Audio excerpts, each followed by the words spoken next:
வணக்கம். எந்நகரத்தில் சிறந்த பொன்னகரமாக நன்னகரமாக விளங்கிக் கொண்டிருக்கக்கூடிய நமது புதுக்கோட்டை மாவட்டம் பொன்னமராதி வட்டம் நெருஞ்சிக்குடி கிராமம் பாலப்பட்டி மாநகரத்தில் எழுந்துருளி நம்ம எல்லாம் காத்து ரட்சித்துக் கொண்டிருக்கக்கூடிய அருள்மிகு ஸ்ரீ பால விநாயகர் மகா கும்பாபிஷேக பெருவிழாவை முன்னிட்டு இன்றைய தினம் நமது பாலப்பட்டி ஊர் பொதுமக்கள், இளைஞர் பெருமக்கள் மற்றும் மகளிர் சுய உதவி குழுவை சார்ந்த அன்பு நெஞ்சங்கள் மற்றும் பிறந்த மக்கள் அனைவரும் இணைந்து நடத்தி கொண்டிருக்கக்கூடிய இந்த வள்ளி திருமணம் என் நாடகத்தை காண வந்திருக்கின்ற அறிவிற் சேர்ந்த பெரியவர்களே, ஆற்றல் மிக்க கலையண்ணாக்களே, இயல் இசைகாக்கு மேந்தர்களே, ஈகையும் இறக்கம் உண்டான உத்தவர்களே, எண்ணும் எழுத்தும் கரணத்தகவின் குருநாதர் அவர்களே, ஏற்றமும் தமிழ்மணக்க செய்திட்ட புலவர்களே, கவிஞர்களே, அறிஞர்களே, உங்கள் அத்தனை பேர்களுக்கும் எங்களது கலைக்குழுவின் சார்பாக முதற்க நன்றி கலந்த வணக்கம் வணக்கம் வணக்கம்.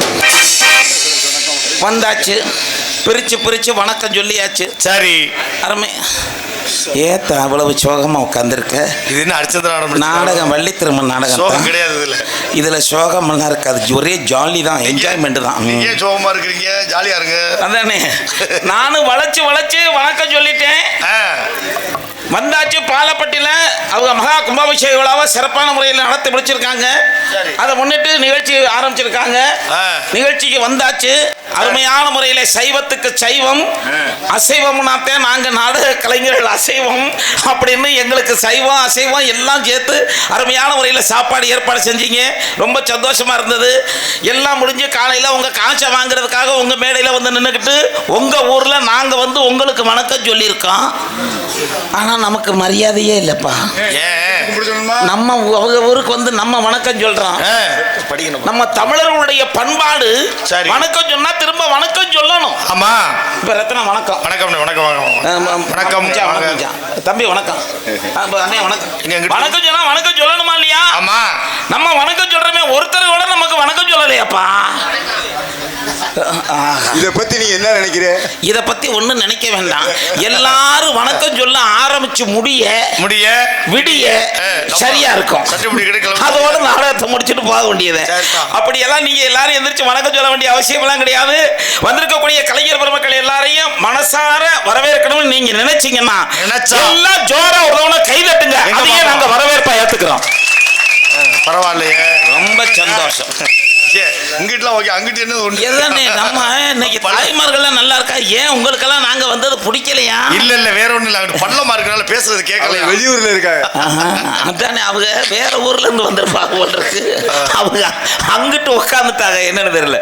நிகழ்ச்சி ஆரம்பிச்சாச்சு. முதல்ல பப்பன் வந்திருக்கிறேன். அந்த ஆத்தால கிளப்பி விடுத்தா. முதல்ல யாகசாலைக்கு தூங்குற ஆத்தா போய் பின்னாடி தூங்க வேண்டியதானே, முன்னாடி வந்து பாய வச்சு படுத்து கிளப்பி விடுத்தா. இந்த பப்பனு முகரை யாரும் பார்த்துட்டு படுத்துக்கட்டும். நாடகம் பார்க்க வந்துட்டு ஏமாந்து வா போகுது. ஏன் ஆயோ எந்திரிச்சு உட்கார ஆத்தா அடி அளவே ஒரு அத்தாச்சி மாதிரி தெரியுது. அதை பார்த்து கண்ணாடியை மாட்டோம். உனக்கு என்னன்னே தெரியும். அத்தா எந்திரிச்சு உட்காருட்டா. பிள்ளைய தூங்கட்டு நீ எந்திரிச்சு உட்காரு. நீ என்ன பார்க்கடல்ல பள்ளி கொண்ட மாதிரி போசு கொடுத்து படுத்து கிடக்குற. எந்திரிக்கா முதல்ல. பாப்பு நறப்ப முன்னாடி பாப்பறப்பான்னு படுத்து கிடக்குற லட்சணத்தை பாரு. நல்லா இருக்கு. எது சொக்கார்த்த அப்படி என்ன பெத்த ஆத்தம். அதுதான் சந்தோஷமா இருக்கு. சின்ன பிள்ளைய தூங்கலாம், நீயும் தூங்கினா என்ன அர்த்தம்? சந்தோஷமா இருக்கு.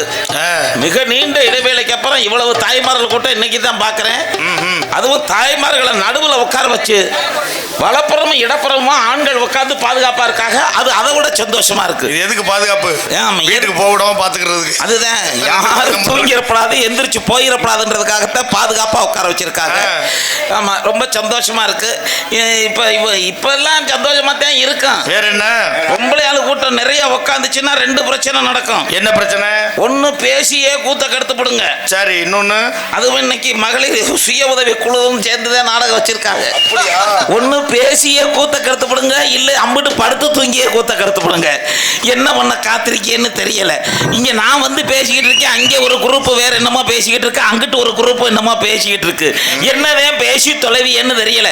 தச்சு போட்டாலும் தருதுங்குது, மூடி போட்டாலும் முணுமுணுங்குதுன்னு 10,000 ஆம்பளையால உட்கார வச்சு 10 நாளைக்கு பேசாம இருக்க சொல்றான்.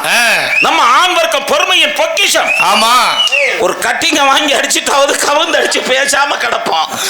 ரெண்டு பொம்பளையால உட்கார வச்சு 2 நிமிஷம் பேசாம இருக்க சொல்லு, எங்க பாப்போம். இங்க வந்து உட்காந்தோடனே அதுகளுக்கு ஞாபகம் வரும். என்னது எதே நாடகம்னு நீங்க வச்சிட்டியே, நாடகத்தை வச்சாச்சு.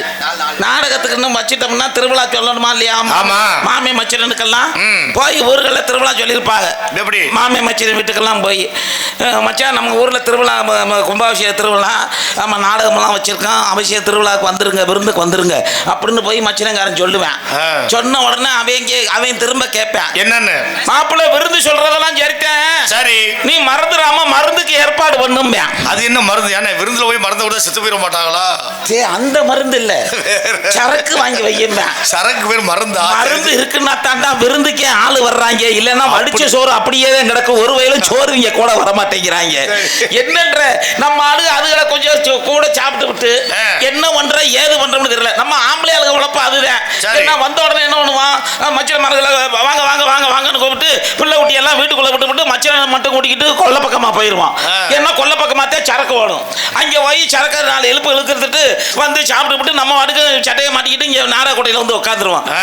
என்ன பெத்த ஆத்தாக்கா அப்படியாடா? எப்படி? எவ்வளவு சிரமம் தெரியுமா என்ன பெத்த ஆத்தாக்கள்?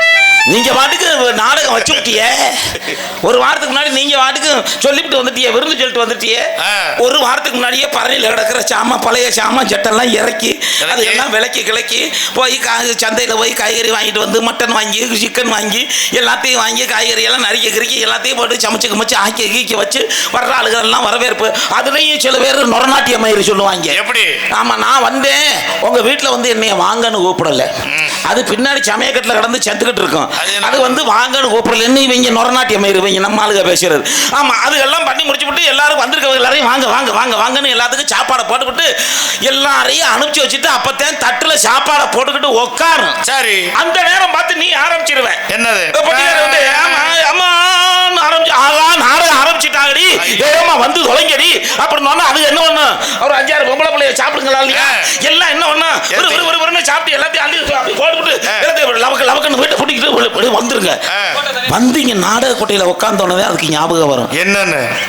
ஐயோ குழம்பு சட்டியை மூடுனானு தெரியலையே, ஏண்டி நீ சோத்துல தண்ணி ஊத்துனியா, அடிவோடி எடுவட்ட முண்ட நீ ஊத்துவனு தானாடி நான் வந்தேன், ஏண்டி இப்படி பண்ணி தடுத்துக்கிறியே படுத்துறியடி என்னைய அப்படின்னு போட்டு இந்த தாக்கெல்லாம் இங்கேதான் வந்து பேசுறது. ஆமா, என்ன பேத்த ஆத்தாக்களா நீங்க எல்லாம் பேச ஆரம்பிச்சிங்க, உங்க பேச்செல்லாம் இந்த மைக்கு வழியா எடுக்கும், ஏன் பொழப்ப வீணாவுல கெடுத்துரு மாட்டான்.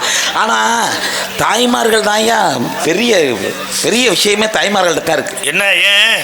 சமாளிக்கிற பொறுப்பு ஆம்பளையாளர்கள்ட்ட இருக்கா? ஐயா ஒரு சிக்கல்ல மாட்டிக்கிட்டோம், அதுல சமாளிக்க வீட்டுக்கு நம்ம விருந்தாளி வந்துட்டாங்க, அவங்கள்ட்ட சமாளிக்கிற பொறுப்பு நம்ம ஆம்பளைகிட்ட இருக்கா? வந்தவன் எவன் வந்தாலும் சரி வந்தவன சாப்பிட, எவ்வளவு சோறு வடிச்சிருக்காங்க, எப்படி குழம்பு வச்சிருக்காங்க, என்ன இருக்கு ஏது இருக்குன்னு நமக்கு தெரியாது. இல்ல உண்மையை சொல்றேன், என்ன பத்த ஐயாக்கள நம்ம வந்தோம் வாங்க வாங்க சாப்பிடுவாங்க சாப்பாடு அப்படின்னு நம்ம சொல்லிட்டு போயிருவான். இப்படித்தான் எங்க ஊர்ல மருமையன் திடீர்னு வந்துட்டேன் ராத்திரி 10:30 மணிக்கு. சரி, மாமியா வீட்டுக்கு. யாரு வீட்டுக்குன்ற? யாருக்கிட்ட? ஆமா, மருமைய வந்துட்டான் மாமியா வீட்டுக்கு. அவங்க என்ன பண்ணிருக்காங்க, ரவையில என்ன பண்ணிருக்காங்க, கொஞ்சோண்டு உப்புமாவை கிண்டி சாப்பிட்டு விட்டு எல்லாத்தையும் சாப்பிட்டு முடிச்சுட்டு படுத்துட்டாங்க. படுத்தா அந்த உப்புமால ஒன்றும் கிடையாது, கீழே அது தூரில் கிடக்கும்ல, அது மட்டும்தான் கிடக்கு, அவங்க படுத்துட்டாங்க.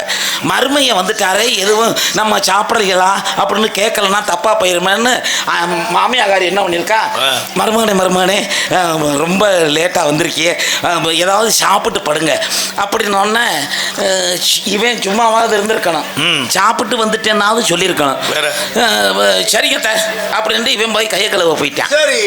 உள்ள உப்புமா இல்லை, என்ன கடைசியில் கொஞ்சோண்டு தான் கிடக்கு. என்ன பண்ணிட்டான், அதை சுரண்டி எடுத்து வச்சு ஒரு தட்டில் வச்சு கொண்டாந்து மருமையிட்ட கொடுக்க, மருமையை சாப்பிட ஆரம்பிச்சிட்டேன். அவனும் பசியில் வந்திருக்கான், அவன் சாப்பிட பசியில் கிடக்கிறவன் பட்னியாக கிடந்தா கூட பரவாயில்ல, கொஞ்சோண்டு சாப்பிட்டான்.